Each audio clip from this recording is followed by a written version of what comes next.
And number 4, Ant Edwards will have multiple 40-point games against the Lakers. They're not a team that gets easy buckets. Gobert and Julius Randle don't have a history of scoring consistently in the playoffs. Ant played great down the stretch. He's actually, the last 2 playoffs, been a very efficient player. He shoots better. So Ant's playing the best basketball of his career. And I think the Lakers' defense may be, let Ant have his. We're not going to lose because Julius Randle goes off. So I think Ant is going to be highly productive. I think it'll be a wildly entertaining series, but I just don't think the T-Wolves can consistently initiate enough offense. They'll have too many, if not wasted possessions, too many difficult, clunky possessions. The Lakers, between Austin Reeves playing the best basketball of his career, Luka's in better shape, LeBron's rested, ready to go. They're going to get more easy looks, easier transition to offense, and I think the Lakers are going to win that series in 6. Remember at the trade deadline, and there was that rumor that Kevin Durant. All right, guys. Appreciate you guys watching. That's ridiculous, bro. Look, he might have a point. I think Anthony Edwards is definitely going to go nuclear in this series. But to just sit there and say that Julius Randle's not going to do anything it's kind of ridiculous. And then it also, it makes you think that he thinks that the only people who score on this team is just Julius Randle and Ant Edwards. No, this team is very, it's a mixed bag. They have a lot of Naz Reid that gets his buckets, and then you got Dante DiVincenzo. You get me? All around, he has a lot of people that he can pass the ball to. And then when you compare Julius Randle to LeBron James, which is what a lot of people like to do, who's your best? Your best is Edwards, and we would pick Luka. And then your second, we would pick LeBron over Julius Randle. That's BS. Okay, that's BS right then and there. Does LeBron's stats look cool? I guess. But when you look at the box plus minus, he's like a minus 0.8. I think Julius Randle is a 2.4 on the plus minus. LeBron makes his team worse, and he has all season when he's on the floor. Julius Randle makes his team better. That's basically all you need to know. Forget the stats. He makes his team better. When you look at the way they score, they have similar game styles. I think LeBron might honestly... Well, he's a lot slower, and the biggest difference is LeBron doesn't get back on defense in the regular season. Now, with his age, is LeBron actually going to get back on defense, in the postseason? Because he had a few times against the Nuggets last year where he didn't get back, and we seen what happened. I personally believe that if I'm looking at this series, I think the Lakers should win. They should win, but it's due to them having an overwhelming amount of talent compared to the Timberwolves, who, in my opinion, messed up their entire team and their entire vision the moment they decided to be dumb enough to trade Karl Anthony Towns for Julius Erving. A ridiculous decision. You had a team that was top 3 in the West. And if we look at that team today, if they kept the team together, they would have been better than the Thunder, in my opinion. You're looking at a team that should walk to the finals because they almost did it last year. Because the West, contrary to popular belief, is wide open. This is why a lot of people give the Lakers a chance to win. They shouldn't, because there's a lot of holes in the Lakers as a team. The Lakers have a lot of freaking holes. But the biggest thing that keeps them in the conversation, rightfully so, is the fact that every team in the West has a lot of holes. Why do you think the standing is so close?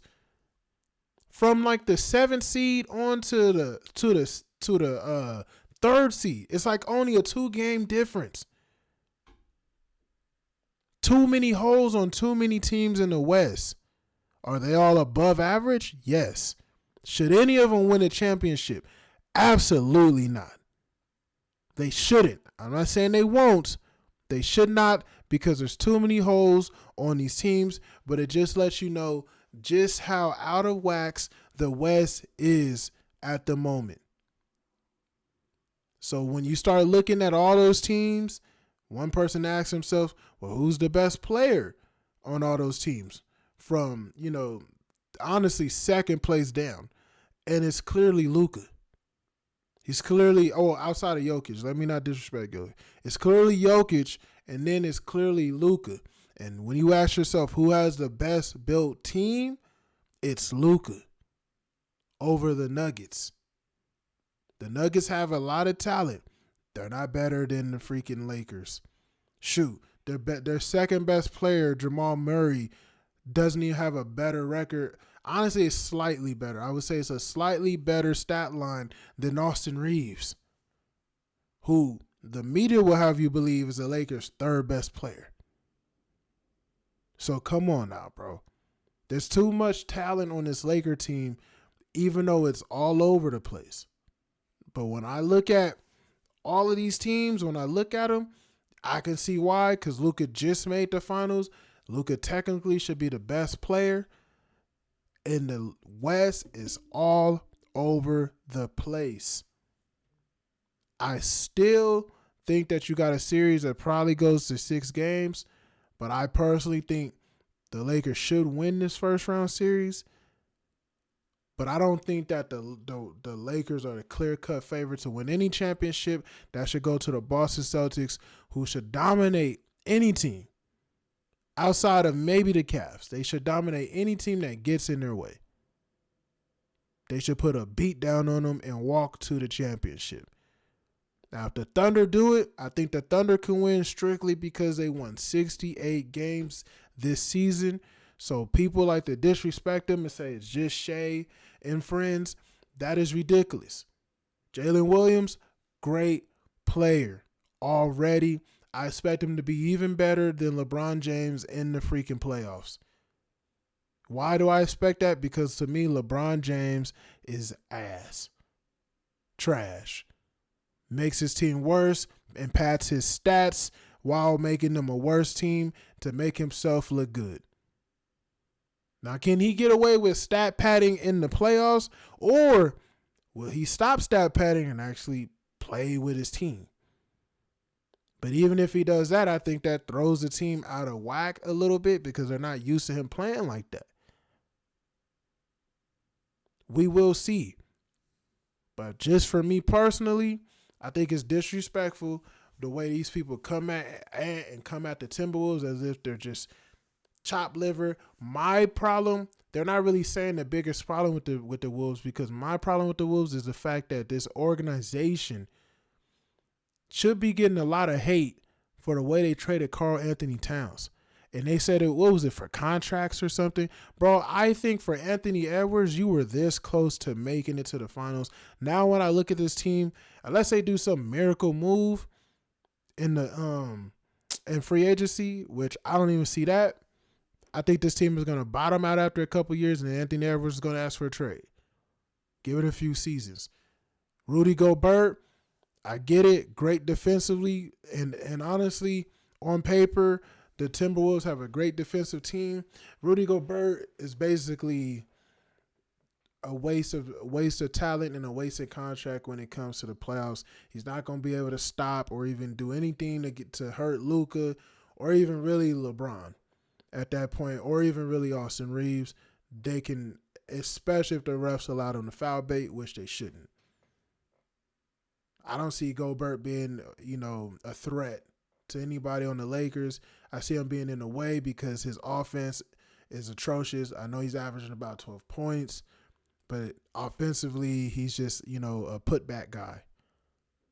And he's kind of moves like a stumbling, bumbling oaf. Those guys tend to do very horrible in the playoffs, which Rudy Gobert has been throughout his entire career, in my opinion. So I see the Lakers winning the first round. But if they play the Warriors in the second round, which I see them beating, even though this guy will tell you no, I see them beating the Warriors. So if they play the Warriors in the second round, I honestly think that they will most likely lose to the Warriors. Because Jimmy Butler is that guy, but Steph Curry is, to me, a winner of all winners. And the Lakers don't have really bigs to give the Warriors problems, as well as the Warriors don't have bigs, but they do have the who probably will be the defensive player of the year in Draymond Green. You guys let me know what you think in the comment section, man. I do appreciate you guys watching these videos, man. Appreciate the love that I get on these videos too, man. Like, comment, subscribe. Let's get a community going in the comment section, and I'm up out of here.